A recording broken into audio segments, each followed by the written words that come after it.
வணக்கம் அன்பு உறவுகளே. இந்த காணொலியை நேத்தே போட்டிருக்கணும், ஆனா நேற்று போட முடியல. என்னன்னு கேட்டீங்கன்னா, நம்ம அண்ணன்மார்களும் தம்பிமார்களும் இந்த விஷயத்தை பத்தி என்ன பேசியிருக்காங்கன்னு அது பார்த்து பார்த்து பார்த்து ஒரு பக்கம் சிரிப்பா இருக்கு, ஒரு பக்கம் மனவேதனையா இருக்கு, ஒரு பக்கம் என்னடா இது, நம்மளை என்ன தமிழ் இனத்தையே முட்டாளா நினைச்சிட்டாங்க அப்படின்றது ஒரே குழப்பமா இருந்தது. ஆனா கத்திரிக்காய் முத்துனா காய்த்தருக்கு வந்தாகணுன்ற மாதிரி இந்த நமது விவசாய சின்னத்தை பறித்து வேறொரு கட்சிக்கு பாரதிய ஐக்கிய பிரஜா பார்ட்டி பிஏபி அந்த கட்சிக்கு கொடுத்துருந்தாங்க. அதுக்கு பின்னாடி யாருமே இல்லை, எல்லாமே முறையா நடந்தது அப்படின்னு சொல்லிட்டு அண்ணாமலை அவர்கள் எல்லாம் முட்டு கொடுத்தாரு. ஆனா இப்பொழுது நேற்று நடந்த அந்த பத்திரிகையாளர்கள் சந்திப்பு மூலமா இதற்கு பின்னாடி என்னென்னலாம் நடந்திருக்கு, என்ன போயிருக்குன்னு சொல்லிட்டு நேற்று நிறைய காணொலிகள் போட்டிருந்தாங்க. நாம் தமிழர் நிர்வாகிகளும் சரி, நாம் தமிழரோட அபிமானிகளும் சரி, நாம் தமிழர் சம்பந்தமா வலைவலி நடத்துறவங்களும் சரி, அதெல்லாம் பார்த்ததுல நான் வீடியோ போடுறதே மறந்து பார்த்துட்டு இருந்தேன்.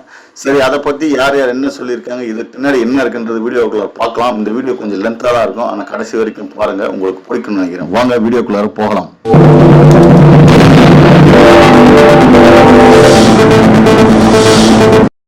நேற்று ஒரு ப்ரெஸ் கான்ஃபரன்ஸ் ஏற்பாடு பண்ணுறாங்க. யாருன்னு சொல்லி பார்த்தீங்கன்னா, பாரதிய பிரதா ஐக்கிய பார்ட்டி, அதாவது நமது விவசாய சின்னத்தை தற்போது வைத்திருக்கிற அந்த கட்சி யாரோட சேர்ந்து நடத்துகிறாங்கன்னு சொல்லி பார்த்தீங்கன்னா, திராவிட தெலுங்கு தேச கட்சி. இவங்க ரெண்டு பேரும் சேர்ந்து ஒரு ப்ரெஸ் கான்ஃபரன்ஸ் நடத்தினாங்க. உண்மையிலேயே நிறைய பத்திரிகையாளர்கள் சந்திப்பை பார்த்துருப்போம். இப்படி ஒரு பத்திரிகையாளர் சந்திப்பை பார்த்தே இருக்க மாட்டோன்ற அளவுக்கு இருந்தது. ஒரே நகைச்சுவையாக இருந்தது. முன்னோட்டங்கள் எதுவுமே பார்க்காத ஒரு திரைப்படத்தை எடுத்தால் எப்படி சொதப்பு நடிப்பாங்களோ அதை மாதிரி இருந்தது. தமிழ் தெரியாதுன்றாங்க, 10 தொகுதியில் நாங்கள் வெல்லுவோன்றாங்க, 40 தொகுதியில் போட்டிடுவோன்றாங்க. அதெல்லாம் ஒரு மிகப்பெரிய காமெடி. அதை பற்றி எல்லாமே நேற்று நமது நாம் தமிழர் நிர்வாகிகளும் நாம் தமிழ் யூடியூபர்ஸ் நிறைய பேர் பேசினாங்க. அதெல்லாம் பார்த்துருப்பீங்க. நேரத்துக்கு பார்க்கறேன்னா கீழே லிங்க் கொடுக்குறேன், பாருங்கள். அதுதான் நடந்தது. ஆனால் இந்த நடந்தது மூலமாக எனக்கு ஒரு 3 விஷயம் தெரிஞ்சு, அதை பற்றி தான் நம்ம இந்த வீடியோவில் பேச போகிறோம். முதல் விஷயம் என்ன அப்படின்னு சொல்லி பார்த்தீங்கன்னா, அவசரமாக நேற்று எந்த முன் ஒத்திப்பும் இல்லாமல் ஒரு 4-5 பேர் சேர்ந்துக்கிட்டு இந்த பத்திரிகையாளர் சந்திப்பு ஏன் கொடுக்கணும்னு சொல்லி பார்த்தீங்கன்னா, இந்த வீடியோ பார்த்துட்டு இருக்க இந்த நேரத்தில் உச்சநீதிமன்ற தீர்ப்பு வந்திருந்தாலும் வந்திருக்கலாம். விவசாய சின்னம் யாருக்கு, அவங்களுக்கா இல்லை நமக்கான்றதுக்காக. இப்போ அந்த வழக்கு இன்னைக்கு வெள்ளிக்கிழமை வருது அப்படின்றதுனால அது சம்மந்தமாக வாதாடணும் இல்லையா. நாங்கள் கட்சி சின்னத்தை கொடுக்க முடியாது, நாங்கள் பரப்புரையை ஸ்டார்ட் பண்ணிட்டோம், நாங்கள் களமாட ஆரம்பிச்சிட்டோம், வேட்பாளர்கள் நிர்வாகிகள் எல்லாம் போட்டுட்டோம் அப்படின்னு சொல்லிட்டு அவங்க தரப்பு வாதத்தை வைக்கணும். அது வைக்கிறதுக்கு ஒரு ஆதாரம் வேணும் இல்லையா. அதுக்காக தான் இந்த அவசர பத்திரிகையாளர் சந்திப்பு. அது ஒன்று. ரெண்டாவது என்னன்னு சொல்லி பார்த்தீங்கன்னா, முதல்ல ஆரம்பத்திலேருந்தே பாரதிய ஜனதா அண்ணாமலை அவர்கள் சொன்னது என்னன்னா, இதுக்கும் மத்திய அரசுக்கோ பாரதிய ஜனதாக்கோ எந்த சம்பந்தமும் கிடையாது. அவர்கள் முன்னாடி வந்தாங்க, ஃபர்ஸ்ட் கம் ஃபர்ஸ்ட் சர்வ்ன்ற மாதிரி கொடுத்தாங்க. அதை நீங்கள் நல்லா புரிஞ்சுக்கணுன்ற மாதிரி முட்டு கொடுத்துட்டு இருந்தாரு. ஆனால் உண்மை என்னன்னு சொல்லி பார்த்தீங்கன்னா, நம்ம சந்தேகம் இந்த பாரதிய ஜனதா தான் இதுக்கு பின்னாடி இருந்து வேலை செய்யுதுன்னு. ஆனால் ஒரு உண்மை நல்லா விளங்கி இருக்குதுன்னு ஆனால் நேற்று நடந்த அந்த பத்திரிகையாளர் சந்திப்பு மூலமாக இதற்கு பின்புலத்தில் பாரதிய ஜனதா மட்டும் இல்லை, திராவிட கட்சிகளான திமுகவும் இருக்குதுன்றது நேற்று உறுதியாக இருக்கு.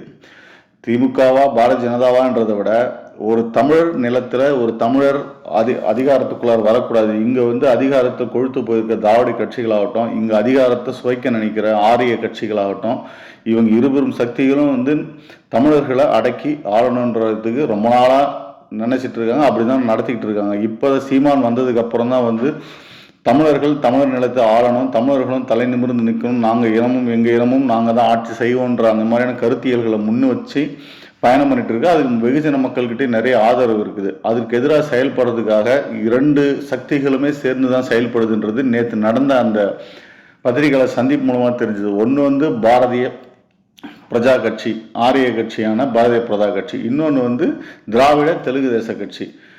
அதாவது அடிக்கடி சீமானந்தன் சொல்லுவார் பார்த்தீங்களா, மேடைகளை தமிழர்களை நசுக்கணும்னு ஒரு முடிவு எடுத்துட்டாங்கன்னா ஆரியமும் திராவிடம் சண்டை மாதிரியே காமிச்சிக்கிட்டே இருப்பாங்க. ஆனால் ஒரு பிரச்சனைன்னு வரும்போது ஆரியம் திராவிடம் கை கோர்த்து நின்றுக்கும் அப்படின்னு சொல்லிட்டு நிறைய மேடைகளில் சொல்லியிருப்பார். அவர் மட்டும் சொன்னதில்லை, நம்ம முத்துராமலிங்க தேவரையா இது பல வருடங்களுக்கு முன்னாடியே சொன்னது தான்.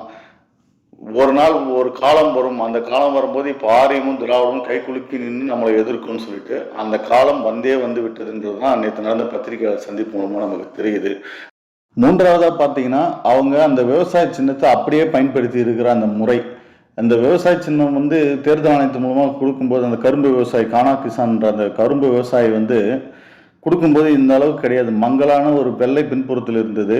நாம் தமிழர் சீமான் அவர்களுக்கிட்ட அந்த சின்னத்தை கொடுக்கும்போது அவர் தான் வந்து அதற்காக இரவோட இரவா ஏன்னா கடைசி நேரத்தில் தான் கொடுத்தாங்க. அந்த நேரத்தில் அதை எடுத்துட்டு வந்து பச்சை நிற பின்புறம் கொடுத்து அந்த உருவத்தையும் நல்லா மெருகேற்றி இந்த சின்னத்தை வந்து கடந்த 6 தேர்தல்களாக வந்து கொண்டுட்டு போயிட்டு இருக்காங்க. வெகுஜன மக்கள்கிட்ட கொண்டு போய் சேர்த்ததில் நாம் தமிழர் கட்சி பெரும் பங்களிப்பு உண்டு. அது இப்போ நாம் தமிழர்னா விவசாய சின்னம் அப்படின்ற அண்டல் கொண்டு போயிருக்காங்க. அப்படி கொண்டு போய் சேர்த்த அந்த சின்னத்தை இவங்க பிரதி மாறாம அப்படியே அதே பச்சை வண்ண பின்புலத்தோட அதே நம்ம என்ன பண்ணிச்சோம் அப்படியே யூஸ் பண்றதோட ஸ்ட்ராட்டஜி என்னன்னு சொல்லி பார்த்தீங்கன்னா, நாம் தமிழருக்கு இந்த தேர்தலில் வரக்கூடிய வாக்குகளை சிதறடிக்கணும்.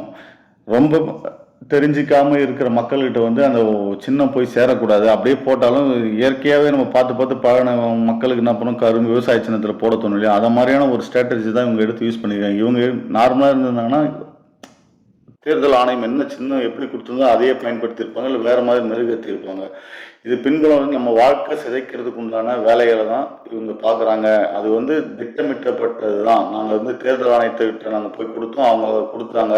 இல்லை நாங்கள் ஒரு 10 சின்னங்களுக்கு முதல்ல சொன்னது வந்து தேர்தல் ஆணையம் கொடுத்தாங்க. நாங்கள் அதுக்கப்புறம் நேற்று பத்திரிகையாளர் சந்திப்பில் நாங்கள் ஒரு 10 சின்னங்கள் கொடுத்துருந்தோம், அதில் விவசாய சின்னமும் கொடுத்தாங்கன்னு சொன்னாங்க. ஆனால் இது முழுக்க முழுக்க திட்டமிட்டு நாம் தமிழருக்கு வரக்கூடிய வாக்குகளை சிதறடிப்பதற்காக செய்கிற வேலைதான்ன்றது வந்து ரொம்ப அப்பட்டமாக தெரிஞ்சுது.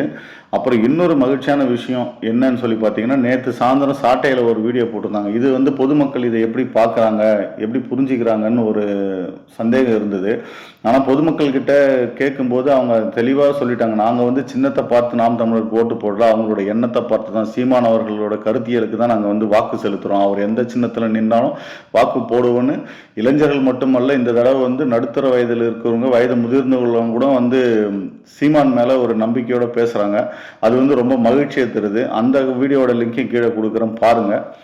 அதான் இதுலேருந்து நம்ம தெரிஞ்சிக்க வேண்டியது என்னன்னா, நாம் தமிழருக்கு எதிராக மிகப்பெரிய சதியை ஆரியமும் திராவிடமும் செஞ்சுட்டு இருக்கு. ஆரியமும் திராவிடமும் தமிழன் தலை நிமிர்ந்து நின்றுடக்கூடாது. இந்த மண்ணில் நிலத்தில் அதிகாரத்தையும் எல்லாத்தையும் அனுபவிச்சுட்டு இருக்க திராவிட கும்பலும் ஆரிய கும்பலும் தொடர்ச்சியாக ஒரு தமிழர் மேலே வந்துடக்கூடாது, எந்த தமிழரும் மேலே வந்து அதிகாரத்தை வந்துடக்கூடாதுன்ற வேலையை செய்கிறாங்கன்றது தமிழக மக்களுக்கும் புரிஞ்சிருக்குது. அப்படி புரியாத மக்களுக்கு நாம் தமிழர் கட்சியை ஃபாலோ பண்ணுற நம்மளை மாதிரியான இளைஞர்களோ, நம்மளை மாதிரி அவரை நேசிக்கிற தமிழ் தேசிய அரசியல் வரணும்னு விருப்பப்படுற அனைவரும் கொண்டு போய் வெகுஜன மக்கள்கிட்டையும் சேர்த்து இது பின்னாடி நடக்கிற சதியை அம்பலப்படுத்தணும்.